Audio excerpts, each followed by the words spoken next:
Hello, my friend. Today I will tell you another long-forgotten legend. Close your eyes and let the magic transport you to Middle-earth. Our journey begins. The wind that swept down from the north carried the scent of rain and pine, but beneath it lingered something else, something that did not belong.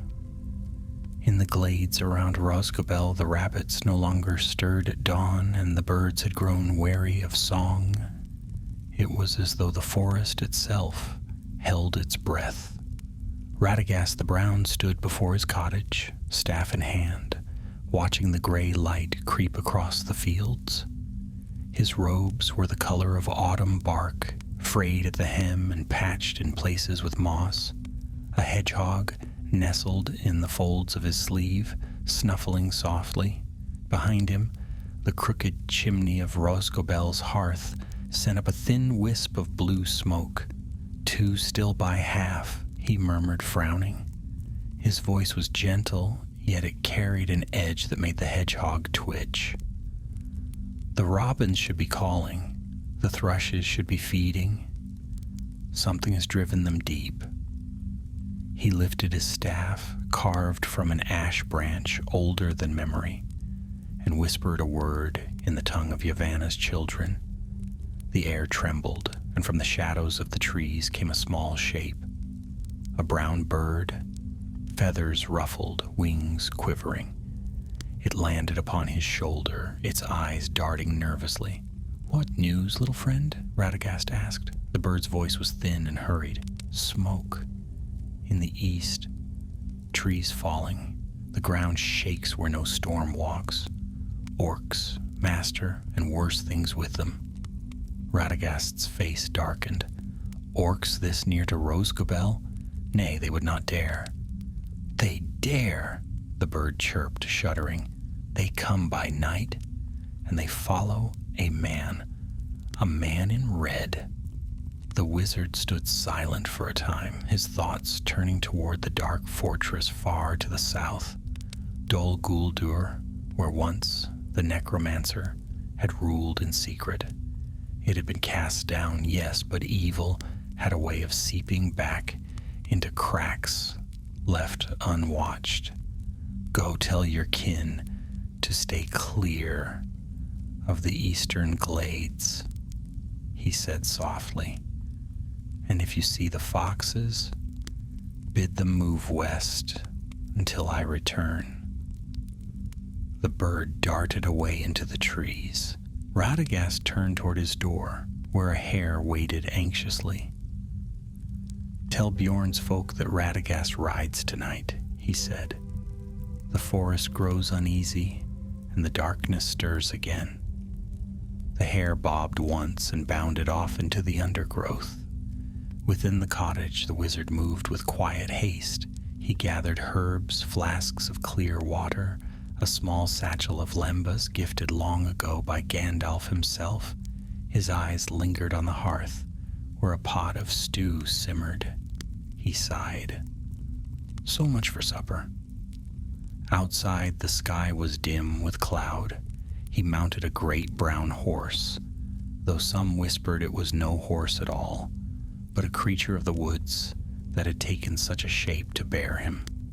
Together they set forth eastward, beneath branches heavy with shadow. For many hours Radagast rode through the murk of Mirkwood, guided by the faint calls of owls and the whisper of roots beneath his feet. The forest spoke to him, as it always had. Yet now its voice was troubled, uncertain.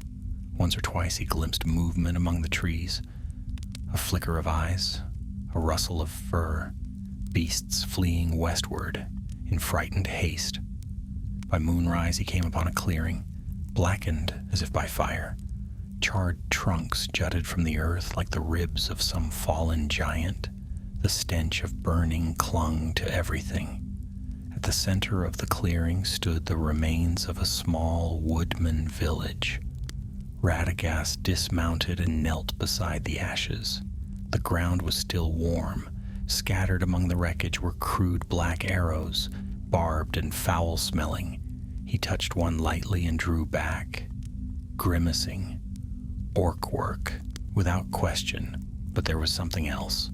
The fletching was dyed a deep red like dried blood. A faint sound caught his ear. A cough, weak and pained. He followed it to a half-buried hut where a man lay amid the ruin, his arm crushed beneath a fallen beam. His beard was singed, his eyes wild with fever. "Peace," said Radagast, kneeling beside him. "I am a friend." "Rosgobel," the man rasped. "You are the brown wizard." Radagast nodded.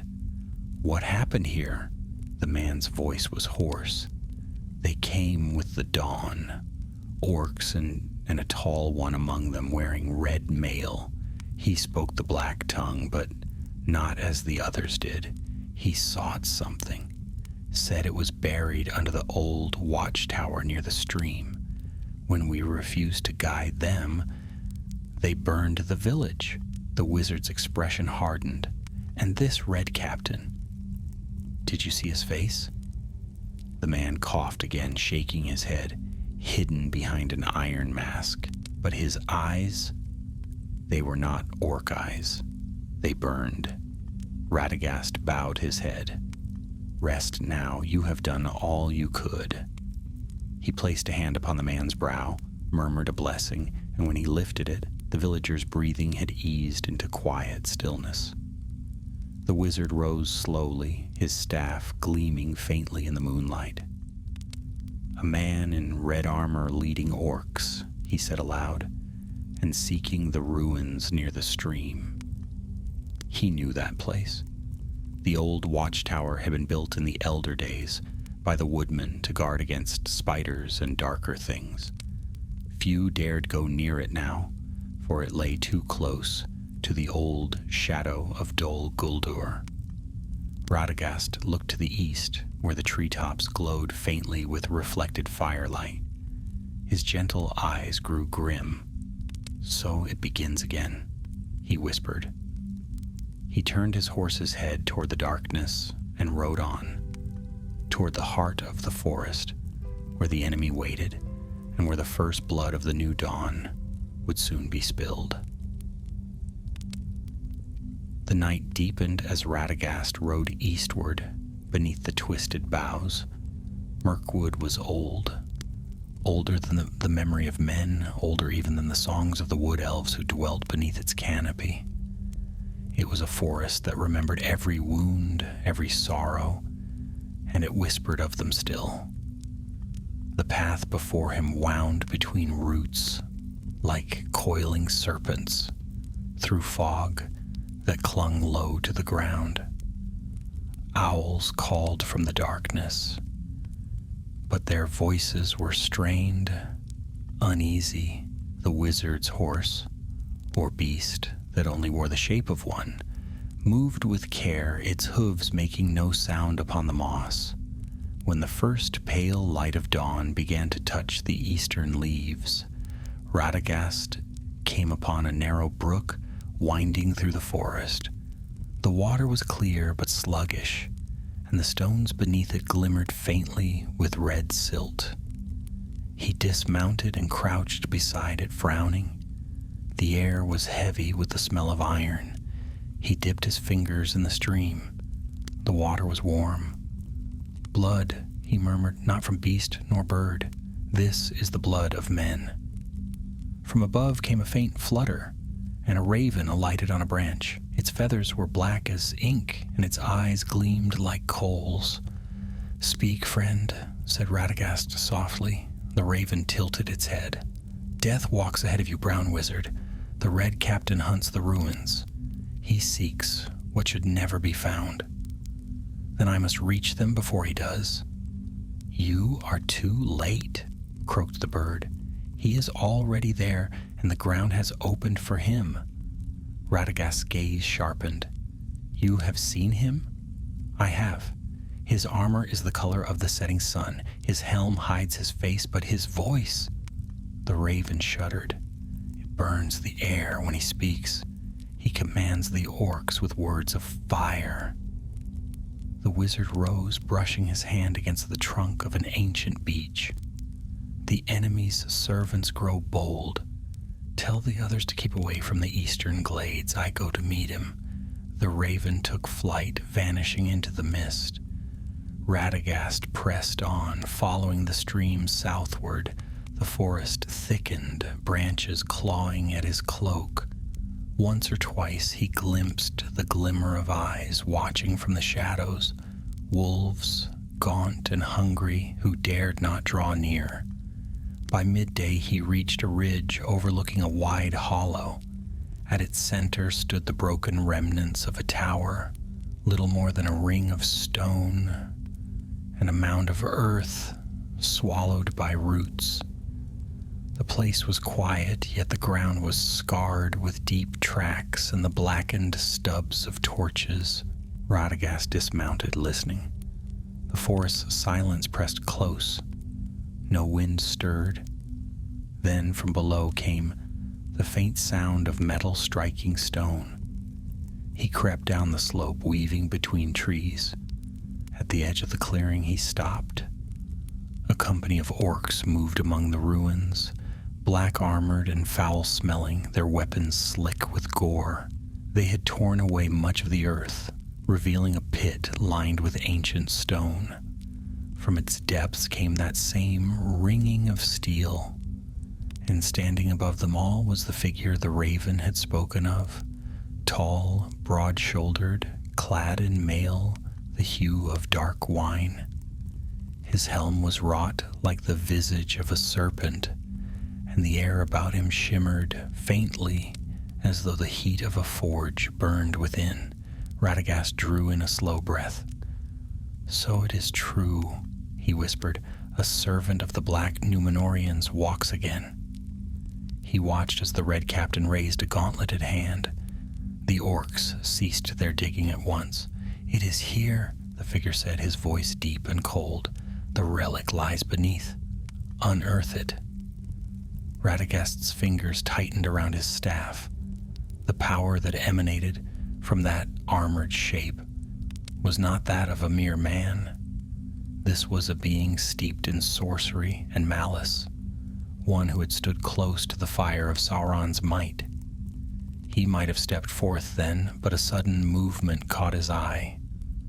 From behind the rubble, a young woodman crept forward, bow in hand. His clothes were torn, his face smeared with dirt and blood. He drew his arrow, aimed for the Red Captain's neck, and released. The shaft flew straight and true. It struck the captain's armor with a ringing sound and shattered. The Red Captain turned slowly. "Find him," he said. The orcs surged forward. Radagast sprang from his hiding place, raising his staff. A flash of pale light burst from its tip, striking the foremost orcs and hurling them backward. "Flee!" he cried to the woodman. "Go, lad, before they catch you!" The young man turned, startled, but obeyed. He darted toward the trees, disappearing into the mist. The Red Captain strode toward the wizard, sword drawn. The blade was long and black, its edge burning faintly red. "Radagast the Brown," he said, his voice echoing. "The fool of Rosgobel, you meddle in matters beyond you."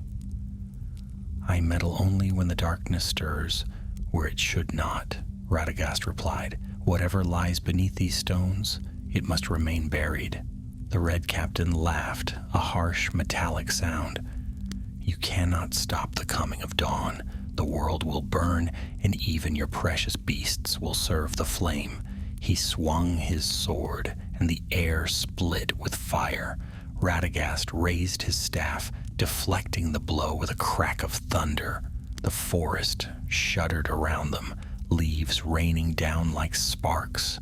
For a moment the two figures stood locked in a storm of light and flame, the Red Captain advancing, the Brown Wizard retreating, each strike shaking the ground. The orcs howled, scattering as roots burst from the soil, entangling their legs. But Radagast was not made for battle. His strength was of healing and growth, not destruction. Each blow he turned cost him dearly, and his breath grew short. Then from the trees came a shout. The young woodman had returned, leading with him a band of others.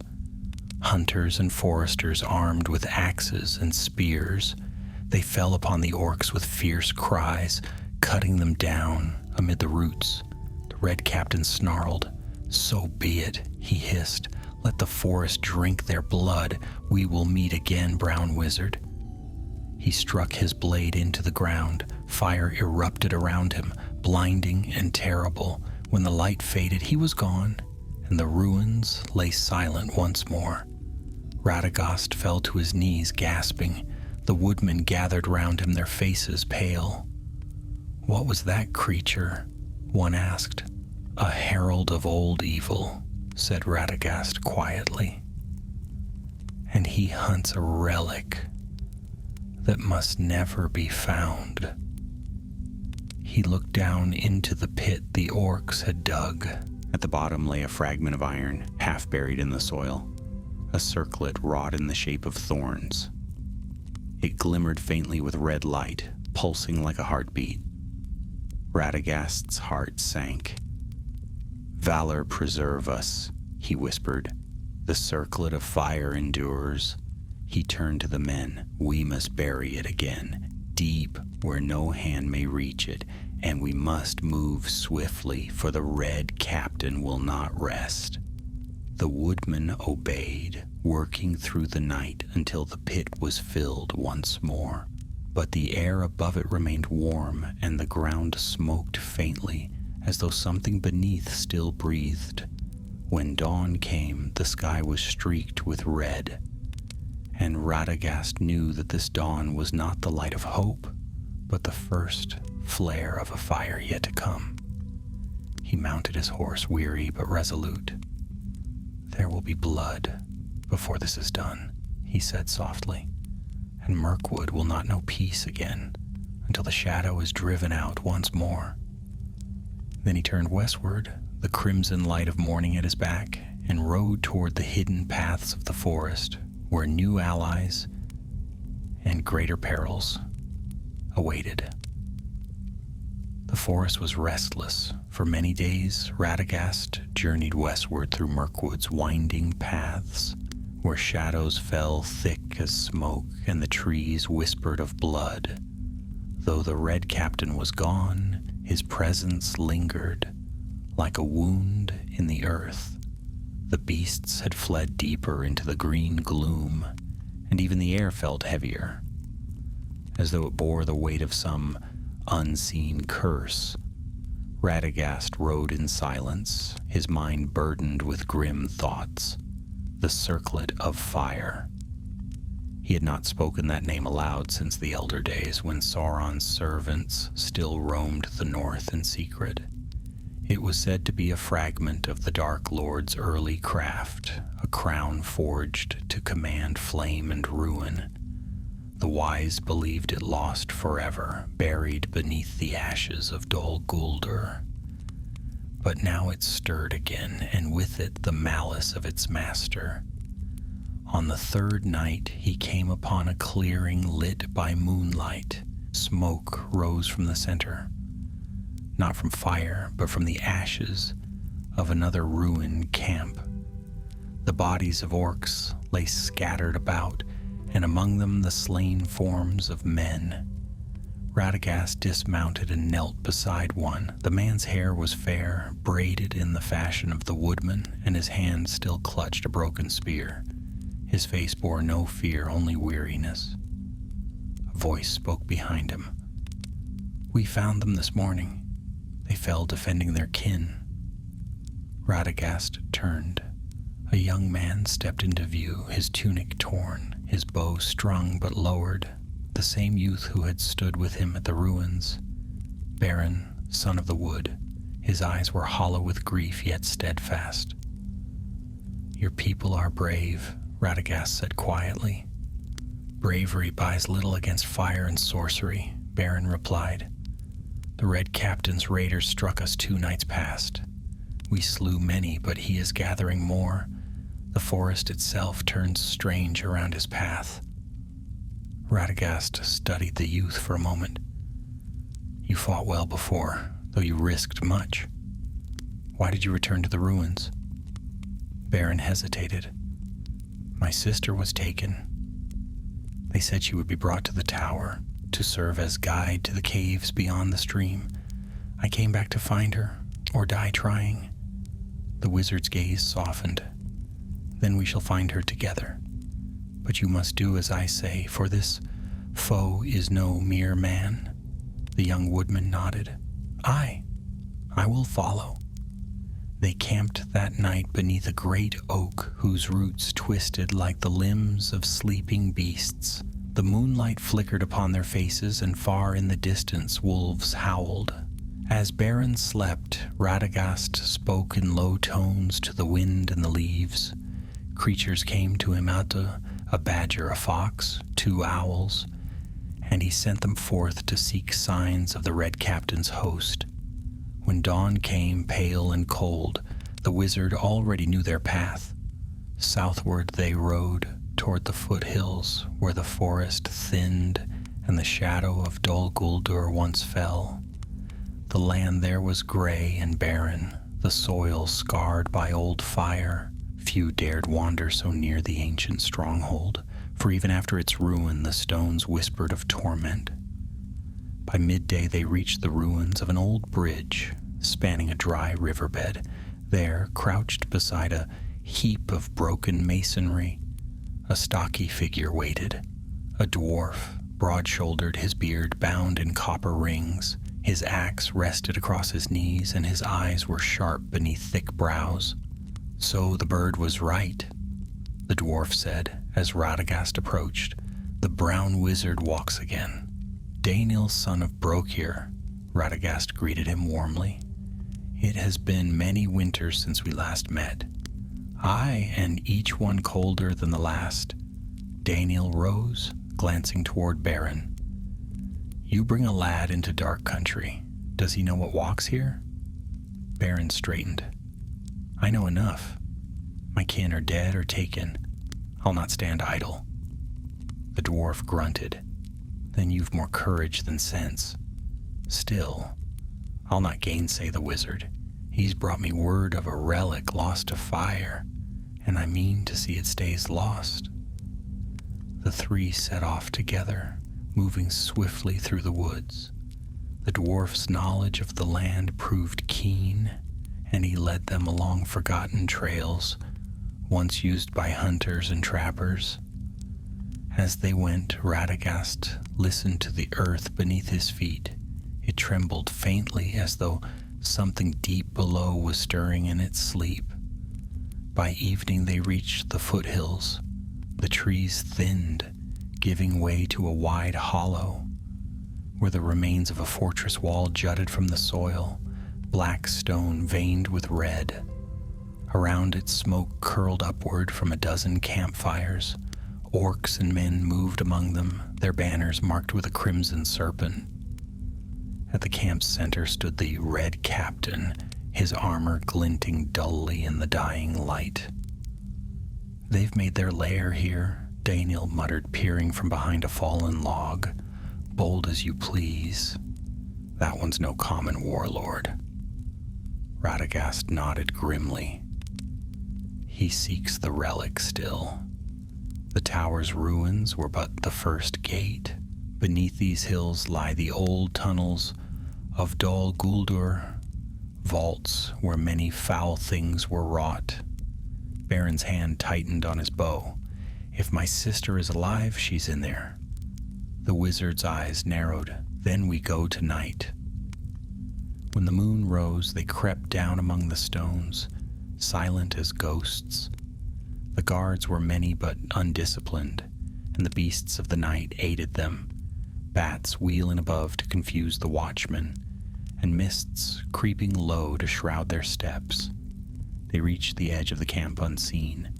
From within a rough cage near the fires came a faint sound, a cough, followed by a weak voice calling, "Baron!" The young man froze. "Liriel!" he breathed. She was pale, her wrists bound, her hair tangled with ash. 2 orcs stood nearby, arguing over a flask of liquor. Before they could notice, Dynil was among them, his axe cleaving one from neck to breast. The other turned, snarling, but fell with an arrow through his throat. Baron rushed forward, cutting the bonds. "Thank the stars," she whispered, clutching his hand. "He's below, Baron. The man in red. He's opened the vaults. The ground burns." Radagast's heart sank. "Then we are already too late." A shout rose from the camp. The alarm was sounded. Torches flared, horns blared harshly. The Red Captain emerged from his tent, his helm gleaming with blood-red fire. "Flee!" Radagast commanded. "To the western slope, go!" But the Red Captain's gaze found him at once. "So the meddler returns," he said, his voice carrying across the hollow. "You cannot bury flame, brown wizard. It will always find the air." He raised his sword, and a column of fire erupted from the earth, casting the night into burning gold. The dwarf shielded Liriel and Baron as Radagast struck his staff against the ground. Roots surged upward, wrapping around the flames, smothering them. "Run!" the wizard cried again. They fled toward the rocks, but the Red Captain followed, his steps leaving molten marks upon the stones. Lightning flashed through the clouds above, answering Radagast's desperate call. The storm broke, rain lashing down, steam rising where it touched the Red Captain's armor. At last they reached a narrow ravine. The dwarf turned, hewing at the rocks with his axe.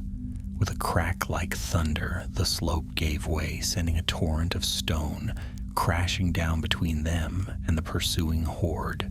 The Red Captain vanished behind a wall of dust and flame. Breathing hard, Radagast looked westward. "We've bought time, little more. He will not stop until the relic is his."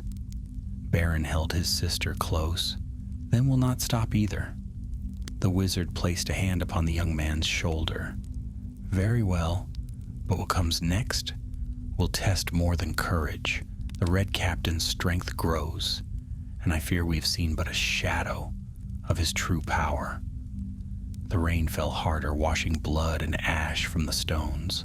Far behind them, the fires still burned, red as dawn. The storm passed before dawn, leaving the air heavy and the ground slick with mud. The company, Radagast, Baron, Liriel, and Daniel, took shelter beneath a broad shelf of stone overlooking the western vales. Their fire burned low, fed by the dwarf's careful hand, for Radagast warned against too much light. In the distance, faint glows still shimmered through the trees where the Red Captain's camp had been. He would not linger there long. Baron sat beside his sister, wrapping her in a cloak. "You should sleep," he murmured, though his own eyes were wide and restless. "I dream of fire when I close my eyes," she whispered. "He was below us, Baron. The air burned to breathe. He spoke to the dark, and it answered." Radagast listened, his brow furrowed.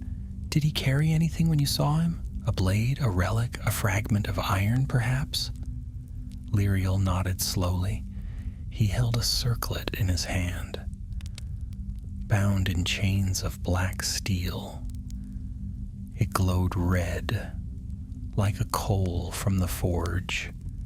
He said it was awake. The wizard leaned back, his heart heavy. "So the circlet has answered its master's call. He means to bind it fully, to waken its flame and wield it as Sauron once did." Daniel spat into the fire. "Then we must shatter it. The dwarves of Erebor could melt it down to nothing." Radagast shook his head. No hammer forged by mortal hands can unmake what was wrought in the dark of the Second Age. Only by the cleansing of its own fire can it be destroyed, and that would consume all near it. Beren looked toward the horizon where thin red light touched the clouds.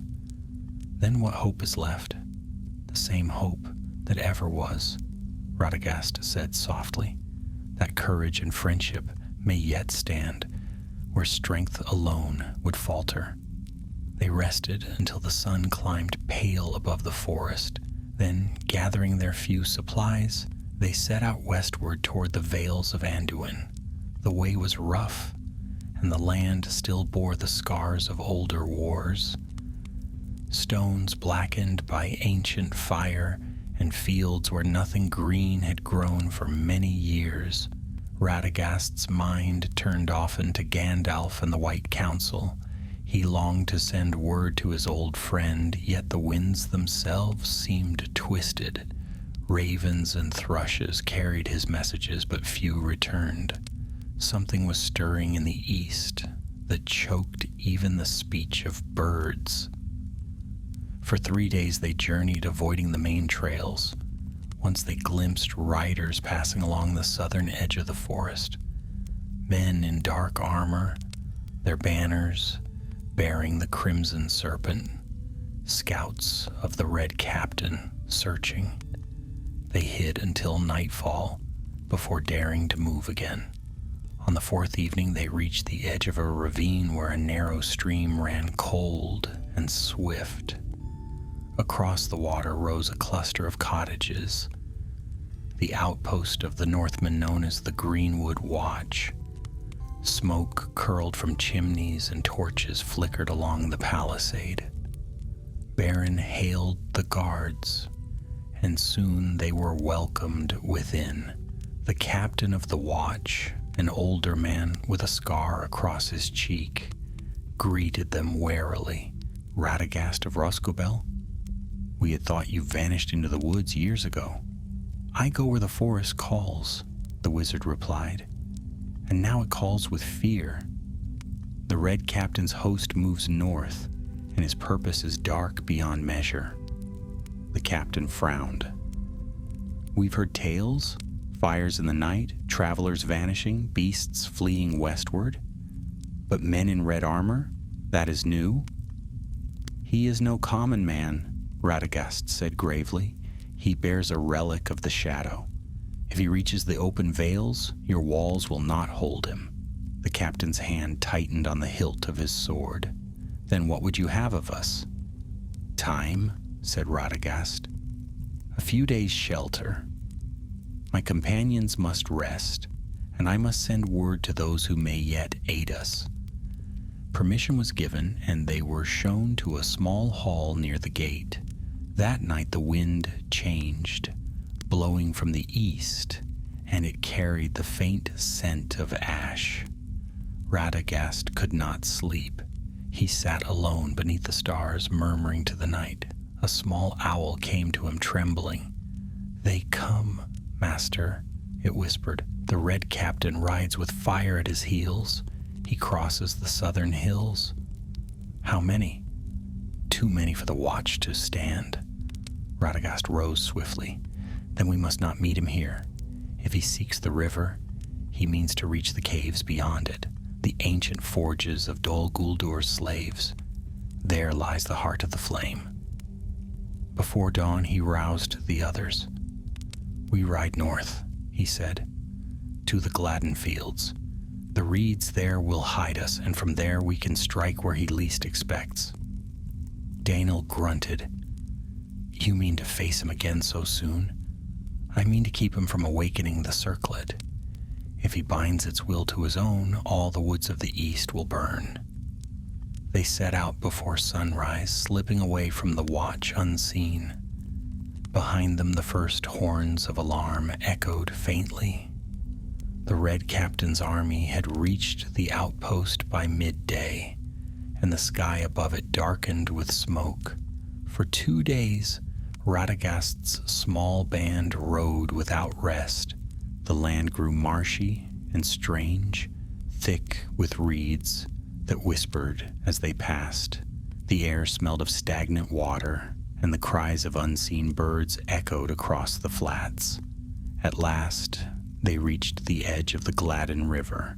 There, amidst the tall grasses, stood a half-sunken ruin, an ancient way station built in the days when the Northmen still patrolled these lands. Radagast deemed it safe enough, though its roof sagged and its stones were green with moss. That night, the company made camp inside. Liriel slept beside the dying fire, while Dainil sat sharpening his axe in the dark. Beren kept watch at the doorway, his bow across his knees. Radagast wandered to the river bank. The moon shone pale on the water, and the reeds bent low before a whispering wind. He knelt, dipping his fingers into the stream. The water was cold and clean, yet as he gazed into it, a shadow moved beneath the surface. A vision came upon him. The Red Captain riding through fire, the circlet upon his brow blazing like the sun. Behind him marched not only orcs but men. Wild-eyed, their armor blackened, their faces hidden behind crimson masks, and over all hung a voice like thunder. The dawn comes red, all will burn. Radagast drew back, trembling. The vision faded, but its dread remained. He turned toward the ruin. "We have little time," he whispered to himself. "If he reaches the forges, all hope will fail." When morning came, a strange stillness lay over the marsh. The air was thick and heavy, and no birds sang. Dainil stepped outside, his axe in hand. "He's close," the dwarf muttered. "I can feel it in the ground." Radagast nodded. "Then we make our stand here. The river will slow his host, and the reeds will be our cover. We cannot flee forever." Beren strung his bow. "Let him come. For every life he has taken, I'll send an arrow through his dark heart." The wizard placed a hand upon the young man's shoulder. "Courage is good. But remember, fire cannot be slain by fire alone. Keep your wits and trust the earth beneath your feet." Far off, a low rumble rolled across the plains. Then another, the sound of many feet. Orcs, armored men, and beasts of war. The Red Captain was coming. Radagast raised his staff. "So it begins," he said quietly.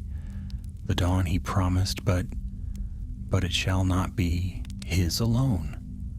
The sky darkened with smoke as the enemy advanced, and from the reeds of the Gladden fields, the brown wizard called upon the wind, the water, and the hidden strength of the living earth. The river stirred, whispering like a serpent awakened, and when the first torches of the Red Captain's host broke through the mist, they met not silence but the roar of storm and flood.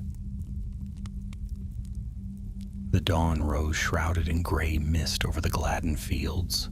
Water glimmered between the reeds, still and cold, but beneath the calm the earth trembled with the march of war.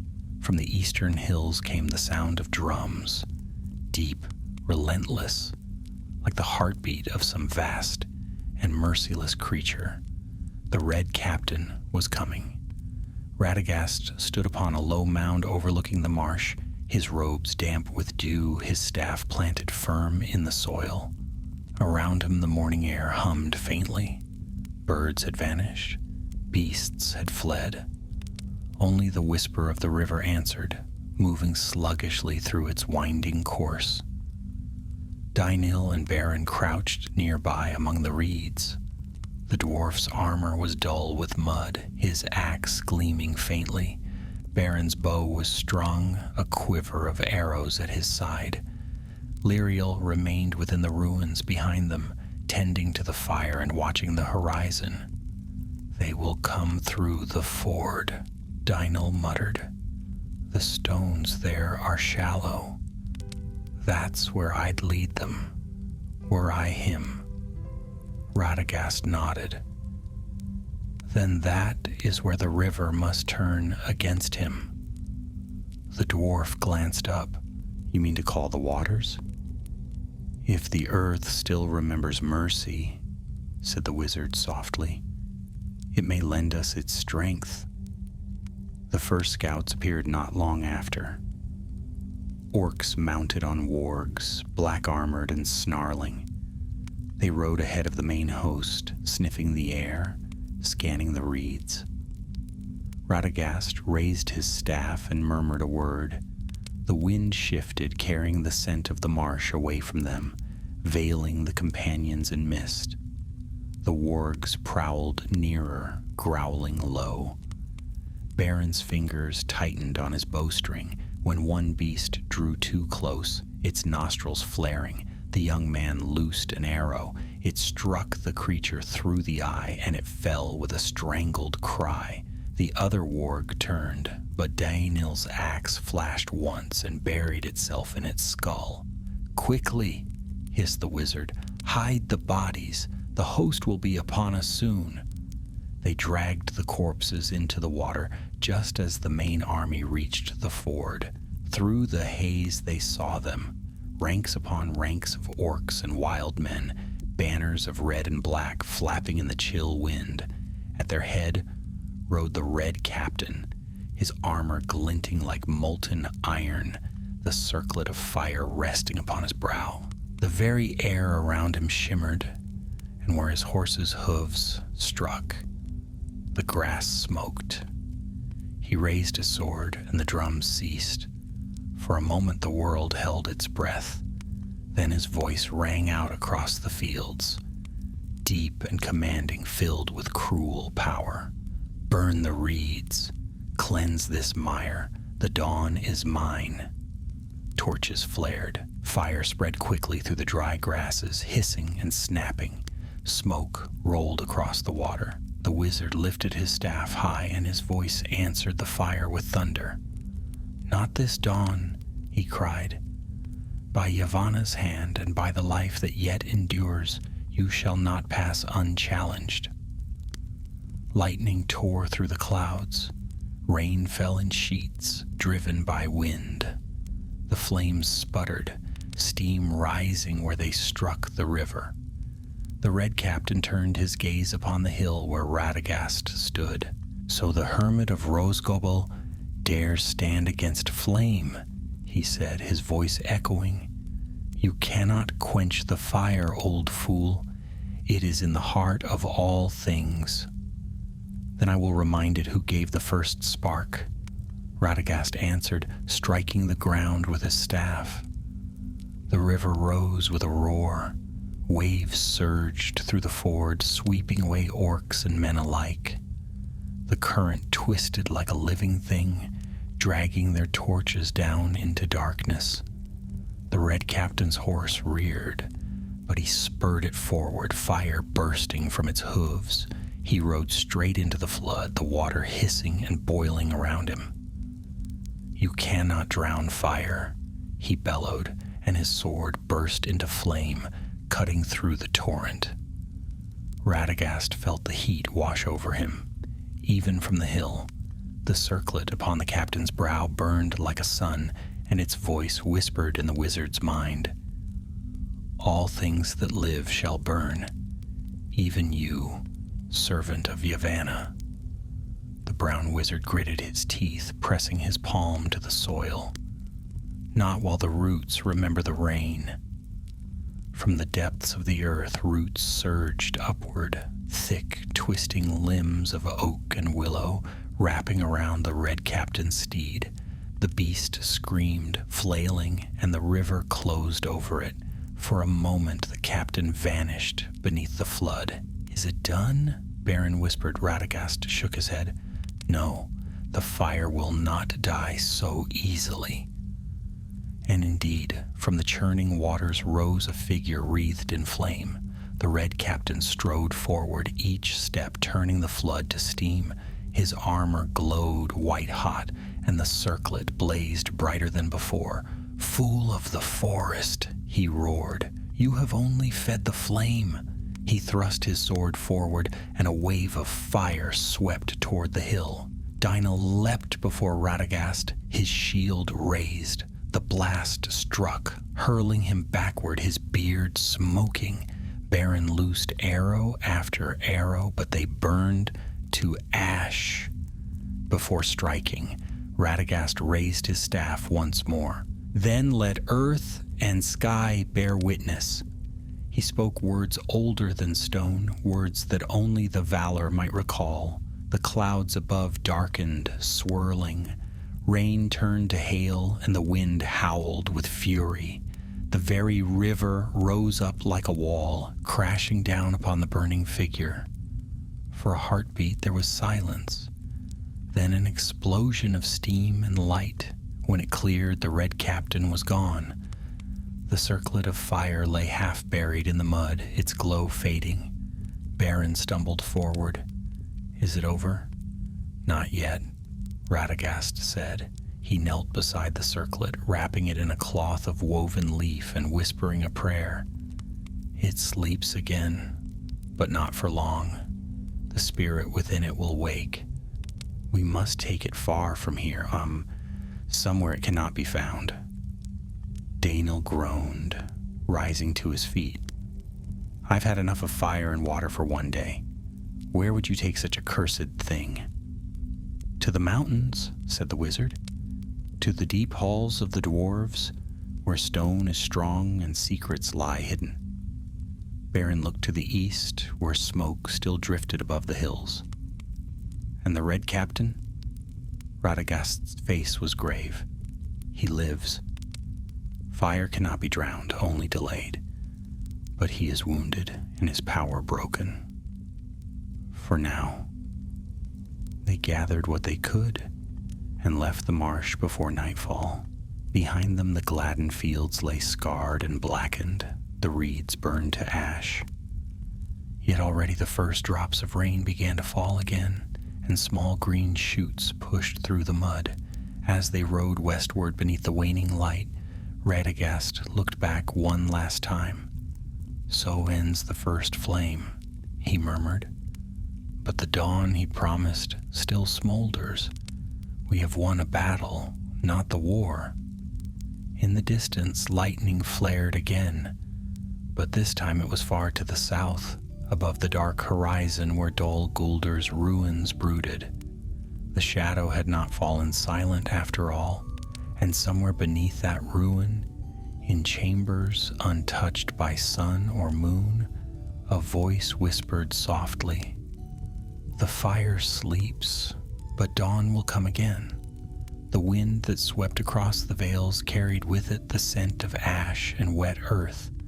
The fires of the gladdened fields were dying, but the land bore the mark of battle. Blackened reeds, scorched trees, and the bones of the fallen hidden beneath the mud.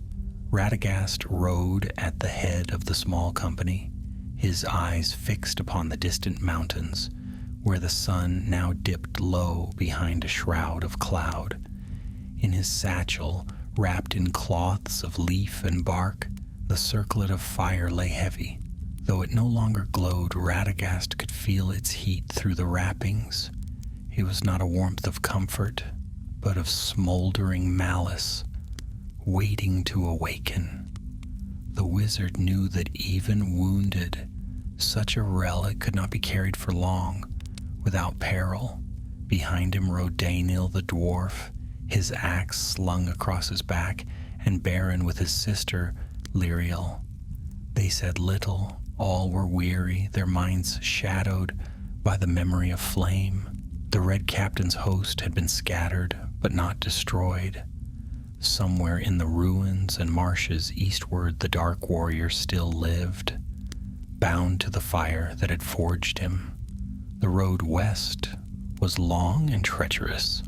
For 3 days, they followed narrow trails through the forest's fringe, where the trees grew sparse and twisted. The air grew colder as they neared the mountains, and the wind howled among the rocks, like the voices of the dead. On the third night they reached a hollow beneath a great stone arch. There they made camp, kindling a small fire that gave little warmth. Radagast sat apart from the others, gazing into the flames. Beren approached, cloak drawn tight around his shoulders. "You haven't slept since the battle," he said. "Even wizards need rest, don't they?" Radagast smiled faintly.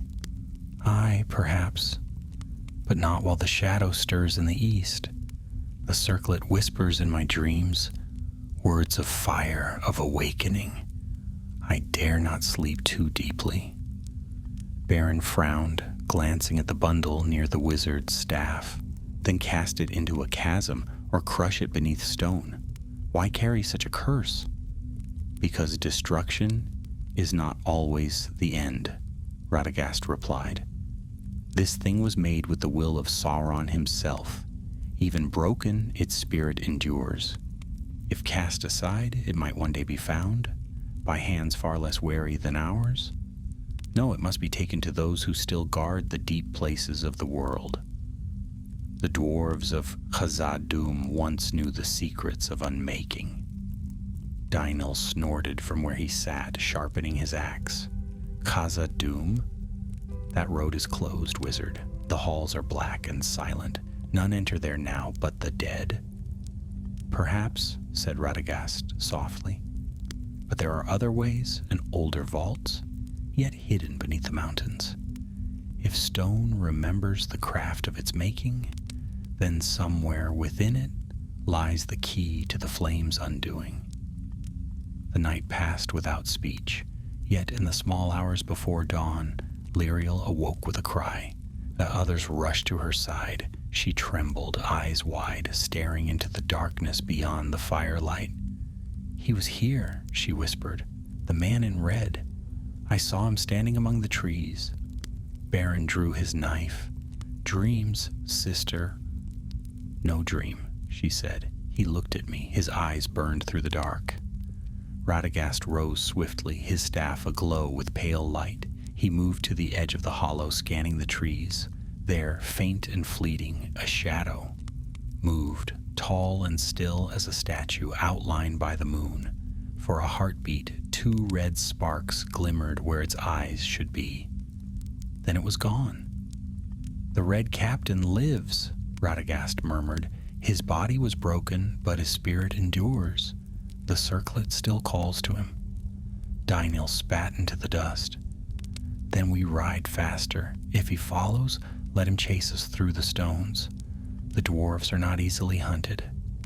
They broke camp before sunrise, heading west. The land grew harsher, rising into ridges and gullies. Once they crossed the remnants of an ancient causeway half buried in moss.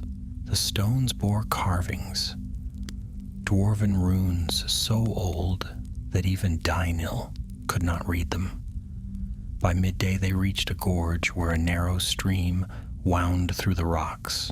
The water was icy and the cliffs rose steep on either side. As they followed the stream upward, the path narrowed until they rode in single file. It was there that the attack came. From above, arrows hissed through the mist. One struck the ground beside Beren's horse, another clanged off Dynel's shield. Dark shapes leapt down from the rocks. Men, not orcs, their faces streaked with ash and their armor marked by crimson symbols. The fire cult of the Red Captain had followed them. "Hold fast!" cried Radagast. Dynel met the first attacker with a roar, his axe splitting shield and bone. Beren loosed arrows with deadly speed while Liriel clutched a knife and stood behind the wizard.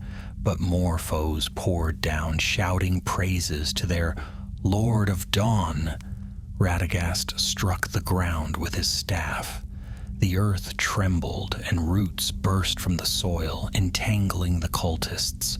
Yet one slipped through and hurled a torch toward him. The flames struck his cloak, flaring up at once. Beren rushed to him, smothering the fire with his hands. "Go!" the young man cried. "I'll hold him." Radagast seized his arm. "No, lad, none of us must fall today." He raised his staff again, and a great gust of wind swept through the gorge, scattering fire and men alike. The attackers fled shrieking into the rocks. their torches guttering out in the rain that followed. When the last sound faded, silence returned, heavy and grim. Baron knelt, breathing hard, his hands burned and blistered. Radagast touched his shoulder gently. "You are brave beyond your years. The Valar guard you." Danel wiped blood from his axe. "These were men, not orcs. The Red Captain breeds servants faster than we can count. He means to raise a following in every dark corner."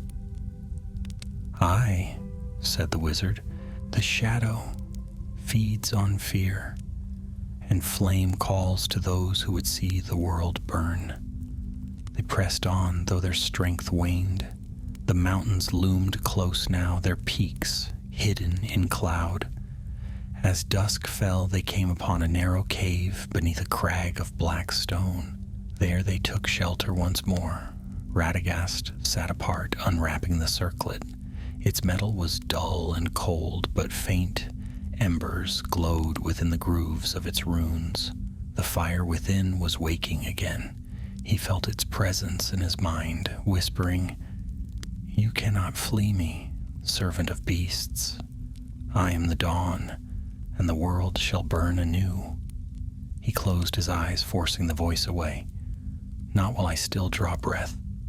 Outside, thunder rumbled among the peaks. Baron and Lyriel slept, and even Dainil nodded where he sat. Only Radagast kept watch, staring into the darkness beyond the cave mouth. Far below, in the valleys they had crossed, a single red spark moved among the trees. A distant fire that did not die, but burned with a steady, patient light. The Red Captain was still following, and in the heart of the mountain, though they did not yet know it, something ancient stirred. A memory of the world's first fire, waiting to be woken. The path ahead would lead them into darkness deeper than any they had yet faced. And there, beneath the roots of stone, Radagast the Brown would stand once more between flame and all that still lived. Snow fell in slow, whispering veils as Radagast and his companions began their ascent into the misty mountains. The wind keened through narrow passes, carrying with it the mournful cry of distant eagles and the sigh of ice shifting in its sleep. The world here seemed stripped of color. Gray stone, white snow, and the pale gleam of cloud-wrapped peaks towering above like frozen sentinels. Dainil led the way, his stout form trudging through the drifts with grim determination. "There's an old dwarven way not far from here," he called over his shoulder. "A tunnel that runs beneath the ridge. My father spoke of it. A passage left from the elder days when traders crossed these heights before the shadows fell." Radagast followed close behind, his cloak heavy with frost, his staff serving as both guide and shield. Each step seemed to echo with the pulse of the thing he carried. The circlet of fire, bound in layers of leaf and hide, throbbed faintly with a dull red light. Even through the cold, it burned against his side. Baron and Lyriel came last, their faces drawn and pale. The wind tore at their cloaks and numbed their hands, but neither complained. They had seen too much flame to fear mere snow. Yet both glanced often behind them, for even amid the storm they felt it, the presence that trailed them unseen. At night they huddled together in a shallow hollow, their small fire little more than a glow amid the snow. The mountain groaned above them as if warning them away. Dainil gnawed at a strip of dried meat and muttered, "These hills were once home to my folk, before the Balrog awoke in the deep halls. Now even the stone grieves. You can feel it." Radagast nodded. "The earth remembers every sorrow, even when men forget. Yet sorrow can be strength if it guards against folly." Baron looked toward the darkness beyond the firelight. "Do you think he still follows? The Red Captain?" The wizard's eyes grew distant. "Aye, the fire is patient. It smolders when it cannot burn." The young man's hand went to his bow. "Then let him come. This time we'll end it." Radagast did not answer. He watched the fire's embers, and for an instant they seemed to form the shape of a serpent's eye. Crimson, unblinking, he scattered the coals and lay awake the rest of the night. By morning the storm had worsened. They broke camp early, the wind biting like knives. Snowdrifts rose as high as a man's chest, forcing them to carve their way through with axes and staffs. Once, the ground beneath Dynil gave way, revealing a crevasse so deep the light of their torches could not find the bottom. They pressed onward until at last they reached a cleft in the mountain wall. A dark mouth half hidden by ice. The air that drifted from it was cold but dry, and within they saw the faint glimmer of worked stone. "This is it," said Dynil, "the underway of Baraz-Lun. I never thought to see it with my own eyes." They entered the tunnel, leaving the howling wind behind. The walls were carved with runes long faded, the work of hands that had not touched sunlight for an age. Their footsteps echoed in hollow rhythm, mingling with the distant drip of water. For a time the path wound downward in silence. Then, as they reached a wide chamber where pillars rose like black trees, Radagast stopped suddenly. His hand went to his satchel. The circlet was glowing again. "What is it?" whispered Lyriel. "He is near," said the wizard. "The fire calls to its master." As if in answer, a low rumble shook the stone. Dust rained from the ceiling. Dynil raised his torch, and the light fell upon carvings high upon the walls, scenes of battle of dwarves wielding hammers against a shadow crowned in flame. Baron stared. "Is that a record of the first fire?" said Daniel grimly. "The forging of the world's deep flame. These halls stood above the place where the mountain first bled with heat." Before they could speak further, a voice echoed through the cavern. A voice like molten iron cooling on stone. "Do you think to flee from me, hermit of Roscobel?" The red captain stood at the far end of the hall, his armor cracked and blackened from the flood, yet his eyes burned brighter than ever. The flames of his helm cast long, writhing shadows across the floor. Behind him came his followers, their torches blazing despite the cold. Baron raised his bow, but Radagast stayed his arm. "Arrows will not avail us here." "Then what will?" the youth demanded. "Stone," said the wizard quietly. "Stone and silence." He stepped forward, lifting his staff. "You should have stayed drowned, servant of fire." The red captain laughed. "Drowned? I was born of the flame that devours water. You cannot quench me. Return what is mine, and I will grant you a swift death." Radagast's eyes shone with sudden light. "No, the dawn you seek shall never come." The red captain struck the ground with his sword. Fire leapt from the stone, racing toward them. Radagast answered with a word of power, and the pillars trembled. The ceiling cracked, sending down a rain of ice and rock. "Run!" shouted Dynil. They fled deeper into the tunnels as the chamber collapsed behind them. The roar of fire and falling stone filled the air. Yet even as they ran, the red captain's voice followed, calling through the smoke. "You cannot hide beneath the mountain, wizard. The fire sleeps here, the first fire, and I will wake it." The tunnel opened into a vast cavern lit by a faint red glow. Rivers of molten stone ran far below, and the air shimmered with heat. Great chains of iron hung from the ceiling, remnants of old dwarven forges. Radagast stumbled to the edge of a precipice. "This is no forge of men," he breathed. "This is the heart of the mountain, the fire that birthed its bones." Dynel's eyes were wide. "Aye, the very flame my fathers feared to wake." Behind them came the Red Captain, striding through the dust and smoke. "Behold," he said, his voice echoing like thunder, "the cradle of the world's first dawn. With this fire I shall forge a new age." He extended his hand. "Give me the circlet." Radagast drew it forth, its glow answering that of the molten river below. "You would bind the flame again," he said, "and it will destroy you as it destroyed your master." "I am no servant," the captain roared. "I am fire made flesh. The gift of the Dark Lord is mine alone." He lunged forward. The wizard raised his staff, striking the ground.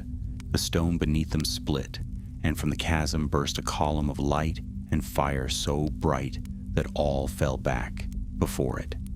"Then burn with your gift," cried Radagast. The circlet flared in his hands, its metal melting into pure flame. The Red Captain screamed, reaching for it. And as his fingers closed upon the fire, both man and relic vanished in a blinding blaze. The cavern shook, rivers of magma surged, chains snapped, and the mountain roared in fury. Daniel seized Radagast by the arm. "The roof will fall. We must go." They fled up the nearest tunnel as the world behind them burned. When at last they stumbled out into the open air, night had fallen. The peak above glowed red against the dark sky, and smoke poured from its fissures. Lyriel turned to Radagast, her face pale. "Is it over?" The wizard looked to the mountain where the fire now burned within, unseen but alive. "The circlet is gone," he said softly, "and with it, perhaps, the Red Captain. But the flame endures. It sleeps in the stone, waiting." Baron bowed his head. "Then it was all for nothing?" "No," Radagast replied. "For every age must fight its own shadow. Tonight, we have bought peace, and that is never nothing." They stood together in the chill wind, watching the mountain's glow fade into the clouds. Yet far below, deep beneath the roots of stone, a single ember still flickered, faint but unyielding. The fire had not forgotten. For many days the mountain smoldered. Smoke drifted westward over the vales, staining the sky with streaks of crimson and gray. The wind that carried it was warm, tainted by the breath of the deep fire.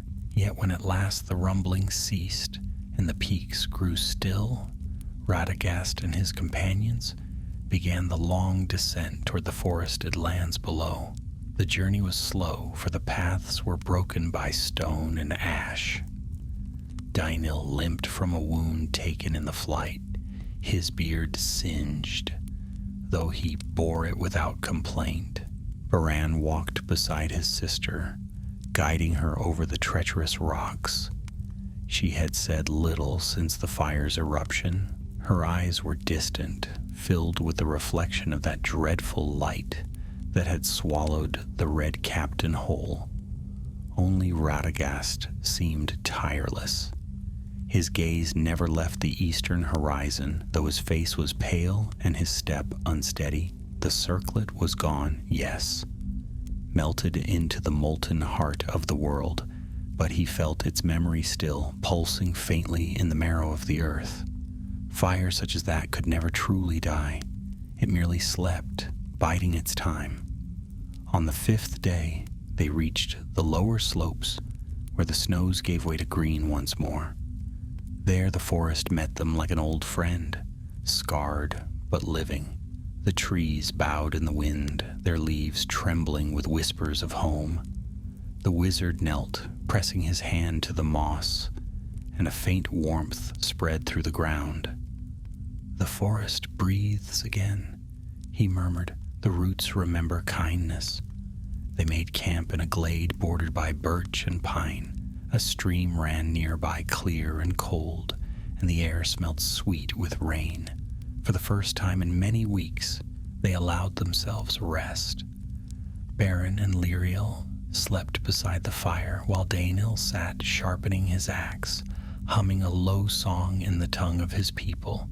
Radagast wandered to the edge of the clearing, gazing westward where the sky burned gold with sunset. He thought of Gandalf, of Saruman, and of the long labors that had brought the Astari from far across the sea. Each of them had been sent to guard against the shadow, yet the world seemed to grow darker with every passing year. And now another servant of the enemy had risen and fallen, leaving behind only ruin. Was this our purpose, he wondered, to mend a world that forever breaks? As night settled, an owl flew down to perch upon his staff. "News, little one?" Radagast asked. The bird blinked, its eyes wide and solemn. "The Red Captain's host is broken. The men scatter like ashes in the wind. But the mountain burns beneath. The beasts will not go near it." "Nor should they," said the wizard. "Fire has claimed its rest, and woe to any who wake it again." The owl ruffled its feathers. "There are whispers, master. The east stirs. The dark tower of Dol Guldur is not as empty as it was." Radagast's heart sank. "So soon," he whispered. "The shadow spreads before the flame has cooled." He dismissed the owl and returned to the fire, though he did not sleep. The night passed quietly, yet before dawn, he woke the others.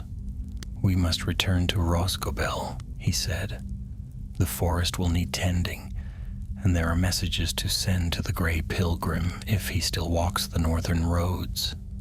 Daenil rose with a groan. "I'll follow you as far as the forest's edge, wizard. My path turns west after that, to Erebor, if the gates are open. There's much to tell my kin of what we've seen." "And I'll go home," said Beren. "Our village may still stand. We'll rebuild what was lost." Radagast smiled faintly. "That is the truest courage, to begin again." By noon, they reached the border of Mirkwood. The great trees loomed like towers, their leaves whispering above them. Here the air was dim and heavy with the scent of earth and pine. It was a place of memory, both dark and kind. Radagast felt the forest's pulse, the pain left by the Red Captain's march, but also its slow healing. Life, as ever, persisted. They followed an old trail westward until the wizard halted abruptly. The path ahead was strewn with broken branches, and in the soil lay deep prints, clawed and broad. Daenil crouched beside them, frowning. "Wargs," he muttered, "fresh." Beren notched an arrow. "The captain's beasts?" "Perhaps," said Radagast, "but wolves hunt where men falter. Keep close." The prince led them to a clearing where the remnants of a campfire smoldered. Scattered among the ashes were bones, not of beasts, but of men. The smell of iron filled the air. Liriel turned away, pale. "Whoever these were," said Daenil, "their master left them behind." Radagast knelt beside the ashes. The ground was scorched in a perfect circle, as though by a single stroke of lightning. He touched the blackened soil and drew back quickly. It was warm. "He lives," the wizard said quietly, "or something born of him does." Beren stared at him in disbelief. "But we saw him fall into the fire." "The Red Captain's body was consumed," Radagast said, "but fire does not perish as flesh does. If any fragment of his will remained, the mountain's heart would have given it shelter. Perhaps it seeks new form even now." Liriel shuddered. "Then our struggle was for nothing?" "No," said Radagast, rising. "Each evil that rises is weaker for the time it lay broken, and in that respite good things grow. Remember that, always." They pressed on, moving swiftly through the forest. When night came, the air grew warm, despite the autumn chill. Strange lights flickered between the trees, small crimson sparks flitting and vanishing like fireflies. Radagast halted and raised his staff. "Back," he warned. "These are no lights of the wood."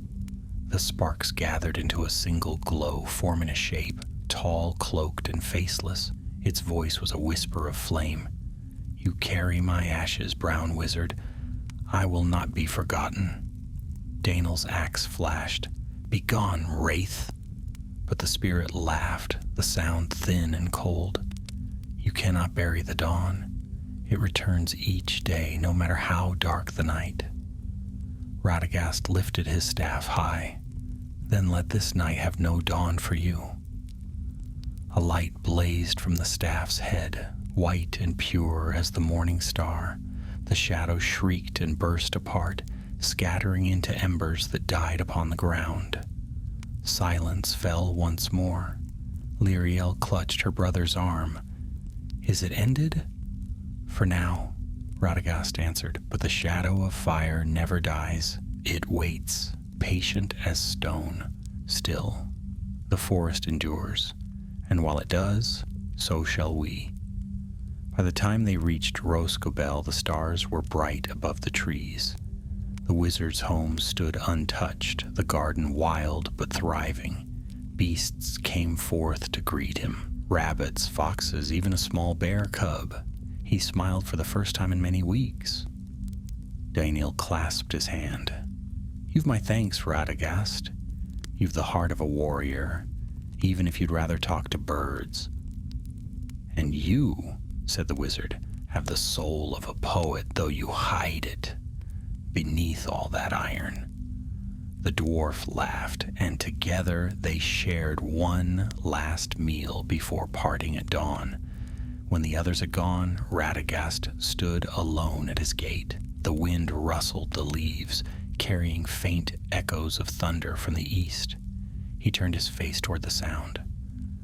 "Rest now," he said softly, though whether he spoke to the forest or the fallen, he could not tell. "Rest until you are called again." Then he went within and tended his hearth. The flames there were small and golden, warm but tame. And as he sat beside them, the shadow of fire that had haunted his dreams for so long seemed at last to fade. But far beneath the mountains where the molten rivers still glowed, something stirred in its sleep. A flicker of light, faint but enduring, as though waiting for the breath that would wake it once more. For in Middle-earth, nothing wholly evil is ever truly gone. It only waits for the next unguarded dawn. The first weeks after their return passed in uneasy peace. Rhosgobel, once silent and forsaken, stirred again with life. The hedges bloomed despite the chill, and the trees that had bent low under the shadow of the Red Captain straightened their boughs to the sun. Birds filled the air with song, and small creatures crept from their burrows, blinking into the light. Yet though all seemed calm, Radagast the Brown felt no rest in his heart. He spent his days walking the woods, his staff tapping softly against the roots as he passed. To the folk of the woodmen who dwelt nearby, he was once again the kindly hermit, the old brown-robed wizard who healed beasts and blessed their fields. They saw no change in him, save that his eyes had grown deeper, as though behind their mildness a fire had burned and left its mark. By night he watched the eastern horizon, where a dull redness still lingered, faint but constant. The mountain slept, but it dreamed of flame. At times, in the small hours before dawn, Radagast would feel the earth's pulse beneath his feet, a slow and heavy throb like a heartbeat deep below the world. He would close his eyes and whisper words of calm to the soil, and the trembling would pass for a while. One morning a raven came to his window, its wings wet with mist. It hopped onto the sill, shaking itself dry. "Master," it croaked, "I have flown from the south. The ruins of Dol Guldur stir again. Fires burn beneath its walls." Radagast's heart tightened. "Who commands them now?" "No man that I saw," said the raven, "but there is movement. Shadows, whispers, things creeping in the smoke. The woodmen flee from its borders." "Then the darkness is not ended," the wizard murmured. "Only turned aside." He sent word westward by swift-winged thrushes, hoping that one might find Gandalf the Grey. The two had not spoken in many seasons, yet Radagast knew his friend would understand the weight of his tidings. "The fire sleeps but dreams of waking," he wrote. "The Red Captain is gone, but his ashes walk in the wind."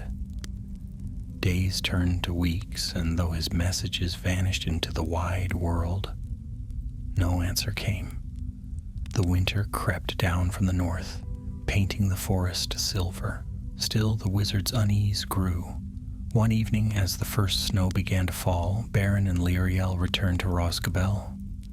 Their faces were thin, weathered by labor and loss, but their eyes were clear. "The village stands again," Beren said proudly.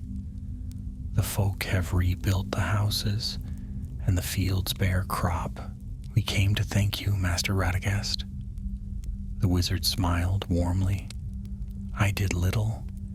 It was your own strength that restored what was broken." Liriel shook her head. "You forget. It was you who stood between us and the fire. The forest owes you life." Radagast bowed his head. "Then let the forest repay me in peace." But even as he said it, a wind swept through the clearing, warm, though the snow still fell. The fire in his hearth flickered strangely, burning not gold, but red for an instant. He rose at once. "Stay here," he said, and went out into the night. The wind was rising, moaning through the trees. Far above, clouds gathered like smoke.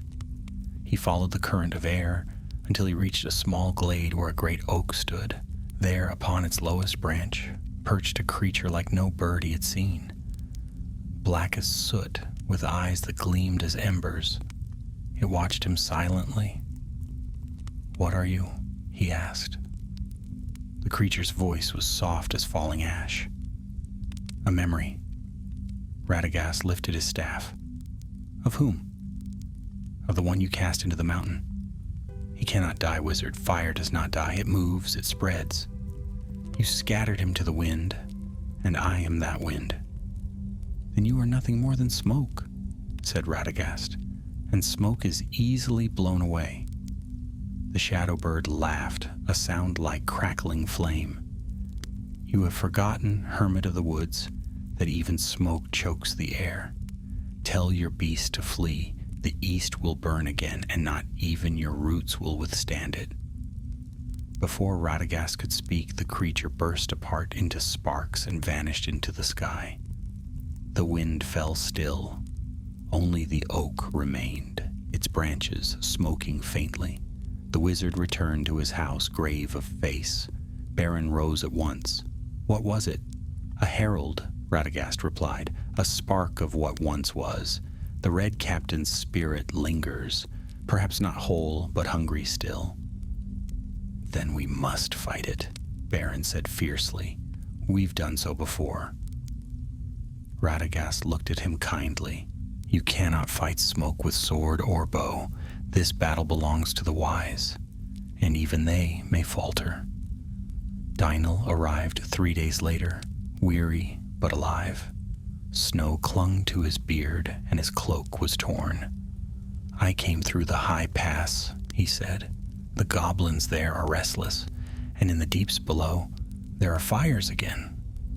My folk whisper of red light under the stone, so like as if the mountain's heart still bleeds." Radagast sighed. "The flame seeks new roots. It would awaken in every dark place that will have it." The dwarf thumped his axe upon the floor. Then we seal those places one by one. The dwarves will not see their homes burn again. Beren nodded. Nor will the woodmen yield the forest. The wizard regarded them both, and for the first time since the mountain's eruption, he smiled. Not with hope, but with quiet resolve. Then we stand together.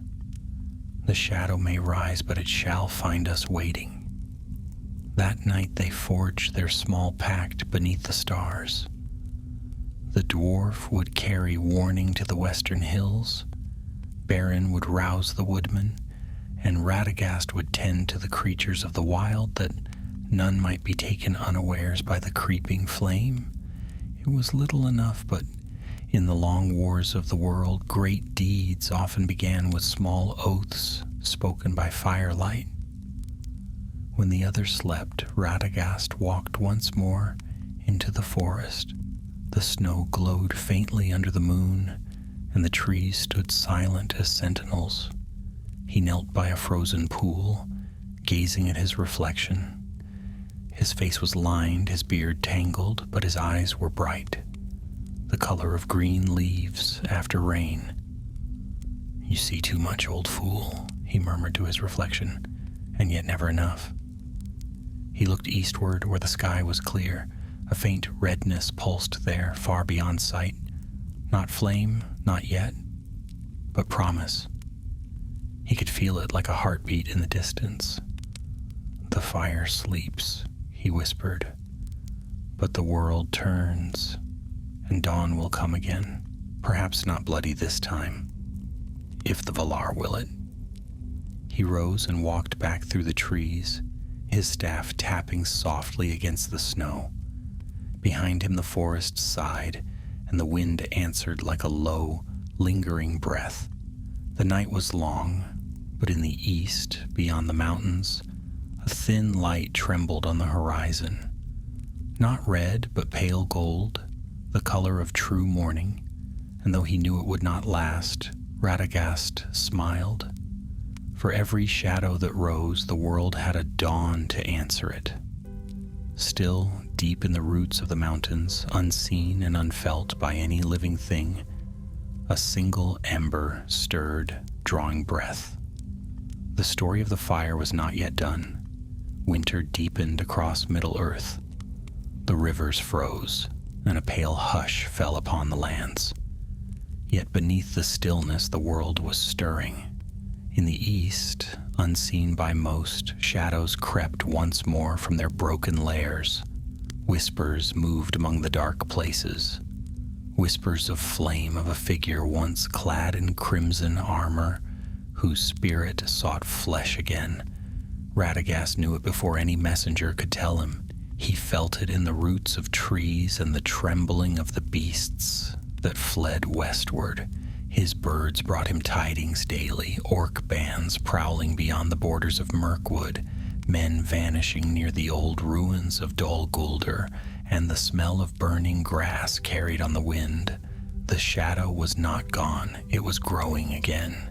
Still he did not despair. Hope, though frail, was a power stronger than fire, so he labored day and night, walking the forest paths, tending to wounded beasts, and guiding the woodmen who had come to trust his wisdom. To them he spoke softly of patience, of vigilance. "The forest heals," he would tell them, "but never without scars. Guard its borders and guard your hearts as well." In the early days of spring, a messenger came riding from the south. He was a woodman scout, mud-stained and breathless, his horse lathered and wild-eyed. "Master Radagast," he gasped. "They've returned. The fire banners, a host marches under the sign of the serpent again." The wizard's heart sank. How many? Hundreds, maybe more. Men, not orcs this time. They come from the east, through the old roads of Rovanion.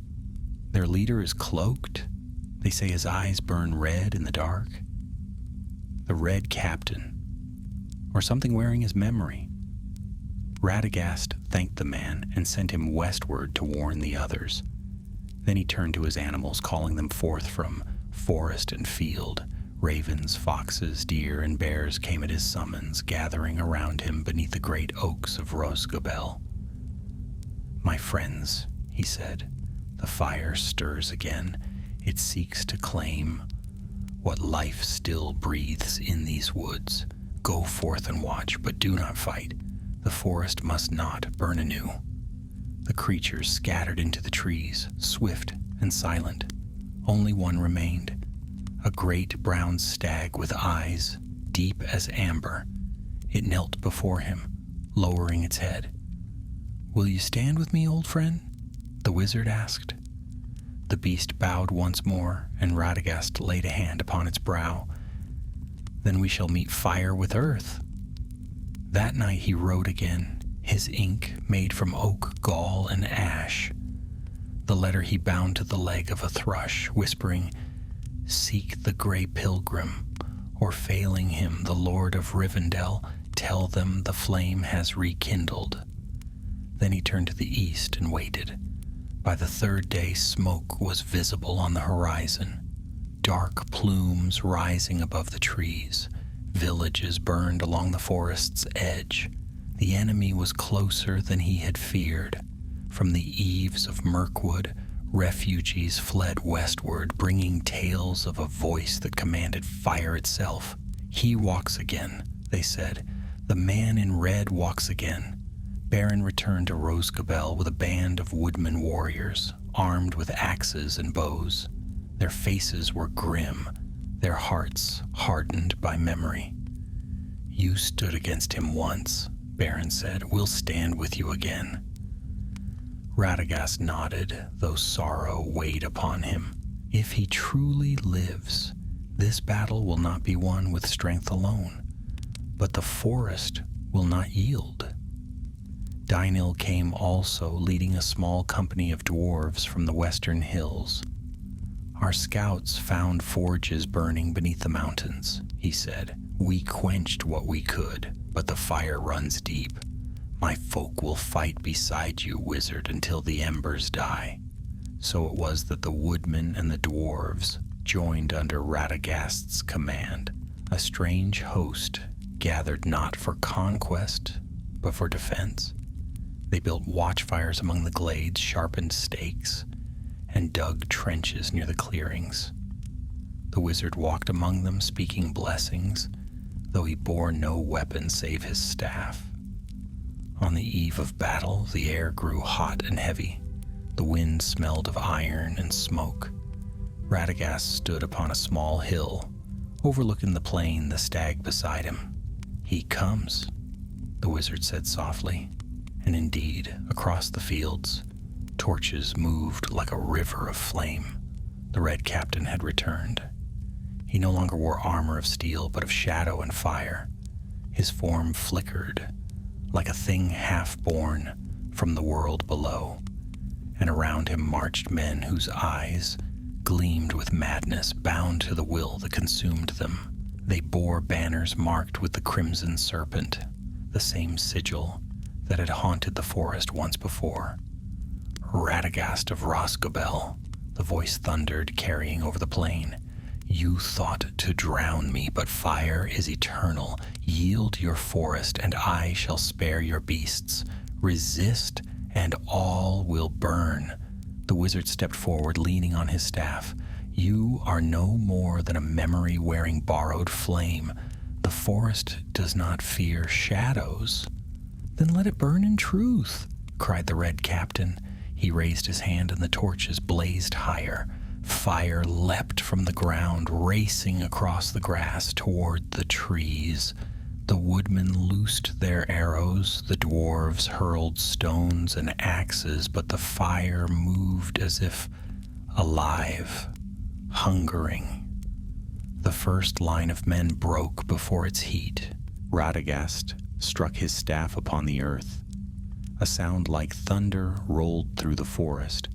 The ground shook, and from the roots of the trees rose a wall of green. Vines, leaves, and living wood. It spread across the clearing, meeting flame with growth. Steam hissed as the two forces collided, light against dark, life against ruin. "Hold!" shouted Baron. "For the forest!" The woodmen charged, and battle was joined beneath the burning sky. The Red Captain's men fought like those who had forgotten death, heedless of pain, yet the forest fought with them. Branches bent to strike, roots snared the feet of the wicked, and beasts of every kind descended upon the invaders. Bears roared, wolves tore through the ranks, and ravens wheeled overhead crying for vengeance. Amid the chaos, the Red Captain strode forward, his blade a pillar of fire. Radagast met him alone. "You cannot prevail," the wizard said. "The fire you bear consumes all, even you." "Then let it consume the world," the Red Captain answered, striking down with terrible force. The wizard raised his staff, and the impact shook the earth. Flame met earth, and for a moment the sky itself seemed to split. The stag leapt between them, driving its antlers into the captain's chest. Fire erupted, engulfing the creature in light. It fell, and the Red Captain stumbled, his form flickering. Radagast seized the moment. With both hands, he drove his staff into the ground and cried words older than the world. The soil split, and from it poured a flood of cold light. The breath of Yavanna herself. It swept through the clearing, quenching flame and shadow alike. The Red Captain screamed, his voice a roar of breaking iron. His fire dimmed, his shape faltered. "This is not the end," he hissed. "You cannot destroy the dawn." Radagast's voice rang out clear and fierce. "Then may this dawn never rise." Light burst forth, pure and blinding. When it faded, the plain was silent. The enemy's host lay scattered, their torches extinguished. Only smoke and ash remained where the Red Captain had stood. The stag lay still beside the wizard, its fur scorched, its great eyes closed. Radagast knelt, placing his hand upon its brow. "Rest now, old friend. The forest is safe once more." Around him the woodmen and dwarves gathered, weary but alive. The first true dawn broke above the trees, pale gold, untainted by red. Radagast rose and looked to the east. "The fire is spent," he said softly, "but its ashes will not vanish. They will wait, as they always have, for hearts that crave their warmth." He turned back to his companions, his face solemn yet serene. "Then let us guard against such hearts for as long as we are able." And so ended the battle of the burning plain, though its tale would live long in the songs of men and the whispers of beasts. Yet far away in the desolation beyond the mountains, a spark lingered unseen, a promise of flame yet unfulfilled. The world had been spared a bloody dawn, but in Middle-earth the sun always rises again. When the battle's echoes faded and the smoke lifted from the fields, dawn broke clear and cold. The forest of Mirkwood stood silent, its leaves still trembling from the fury that had swept through it. The air smelled of ash and damp earth, and the rivers that wound through the roots of the trees carried away the last black embers of the Red Captain's fire. The light of morning fell soft and golden upon the land, a light untainted by the hue of flame. Radagast, the brown, walked among the ruins of the battlefield. The ground was scarred where fire and life had wrestled, but here and there green shoots already pierced the ash. He knelt and touched one tender leaf, its veins still trembling with dew. "You will grow," he said softly, "and in time you will forget." Around him the survivors moved quietly, woodmen and dwarves side by side, gathering their dead and binding their wounds. There was no cheer in their victory, only weary relief and the solemn hush that follows the ending of great things. The Red Captain had fallen, but his shadow still seemed to linger in the air, like the faint taste of smoke after fire has gone. Beren came to the wizard's side, his arm bound in cloth, his face pale but steady. "It is done," he said. "The last of his followers have fled. The forest lives." Radagast looked toward the east, where the sun rose beyond the black line of the mountains. "For now," he murmured, "evil seldom dies as men reckon death. It sleeps, it shifts its shape, it waits for the hearts that will call it forth again. Yet for this day at least, peace is ours." Beren followed his gaze. "What will you do now, master?" "I will go home," said Radagast, "to Rosgobel. There is much to tend, and many creatures who will need comfort. The forest must heal, and so must I." The young man smiled faintly. "Then we'll see you there. The woodmen will rebuild once more." Daniel joined them, leaning heavily on his axe. His beard was singed, his mail cracked in places, but his eyes gleamed beneath his heavy brow. "You're a strange sort of wizard," he said. "No fire, no sword, and yet you've done what kings could not. The dwarves of the western hills will remember your name." Radagast chuckled softly. "I would rather they remembered the trees that shade their forges." The dwarf laughed, then grew solemn. "There's talk among my folk," he said. "They say the fire still moves beneath the mountains. Not like before. Slower, quieter, but it lives." Radagast nodded. "Aye, the mountain remembers its birth. The fire cannot be killed, only bound by the will of those who keep the world green. Tell your kin to seal their deep halls well, Dainil, son of Brokir. Let no greed open with the shadow sealed." The dwarf inclined his head. "That I will." When they parted, the wizard walked alone back toward Rosgobel. The journey was long and somber, the paths thick with mist and the scent of burnt pine. Along the way, the beasts of the forest came forth to greet him. Owls and foxes, deer and badgers all gathering silently as he passed. The birds sang again for the first time since the fire's coming. Their voices were hesitant, like the first notes of spring after a bitter winter. He reached his home at sunset. The cottage stood, as it always had, half hidden beneath vines and moss, the door crooked, the roof lined with nests. Smoke rose gently from the chimney. He paused at the threshold, listening. Within, the hearth was dark and cold. He smiled faintly. Even fires need rest. When he entered, the animals followed, filling the small room with warmth and movement. Radagast kindled the hearth with a whispered word. The flame that sprang up was soft and golden, not the harsh light of destruction, but the steady glow of a hearth, long kept. The wizard sat before it, weary to his bones. "So ends the fire's tale," he murmured, "and begins another." Outside, the forest sighed with the sound of rain. The smoke from his chimney drifted upward, carrying the scent of herbs and wildflowers. Yet as the night deepened, Radagast felt the familiar tug of restlessness, the knowledge that peace is never the world's final state, only its brief reprieve. He rose and went to his garden. The moon hung bright over Mirkwood, silvering the wet leaves. At its light he saw the damage left by the Red Captain's march. Trees burned to black stumps, earth cracked and barren. Yet amid the ruin, life returned.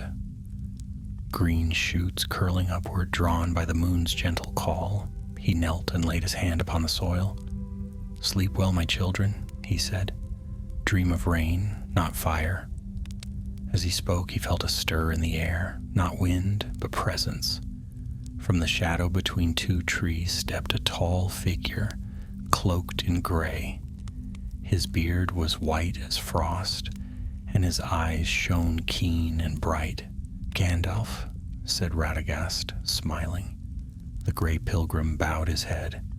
"Old friend, I came as swiftly as the roads allowed, but it seems the battle is already won." Radagast gestured toward the east. "Won for now. The flame is buried, but I feel it still. The fire cannot die, nor only change its shape." Gandalf's eyes softened. "So it ever is. You have done more than any of us could have asked, Radagast. Few now remember the strength that lies in gentleness." The brown wizard chuckled. "I am no warrior, Gandalf. I only listened when the forest cried." "That," said the gray pilgrim, "is the truest kind of strength." They stood together in silence, watching the moonlight spill through the branches. At length Gandalf turned to him. "The shadow stirs elsewhere. My road will take me south soon, to Gondor perhaps. There are whispers of a greater power returning, but here you have held the line. Be proud of that." Radagast inclined his head. "The forest guards itself. I merely remind it to stand." Gandalf smiled and laid a hand upon his shoulder. "Keep your watch, old friend. The world may yet call for you again." When he was gone, the night grew quiet once more. Radagast returned to his hearth. The fire had burned low, its last embers glowing softly. He took a small sprig of holly from his sleeve and placed it among the coals. It flared briefly, filling the room with the scent of evergreen. Outside, the wind carried a new sound, the rustling of spring's first rain. The forest would heal. The world, as it always did, would turn toward its next dawn. Radagast closed his eyes and listened to the heartbeat of the earth. It was slower now, steady and calm. No whisper of flame, no echo of battle, only life, vast and endless, stretching beyond the reach of shadow. "Rest," he said once more, his voice barely more than a sigh. "Rest while you may." And so the brown wizard sat beside the gentle fire, his eyes half closed, his hand resting upon his staff. Beyond the walls of Rosgobel, the rain fell, washing away the last ashes of the bloody dawn. The world slept, the forest dreamed, and for a time, however brief, all was well again.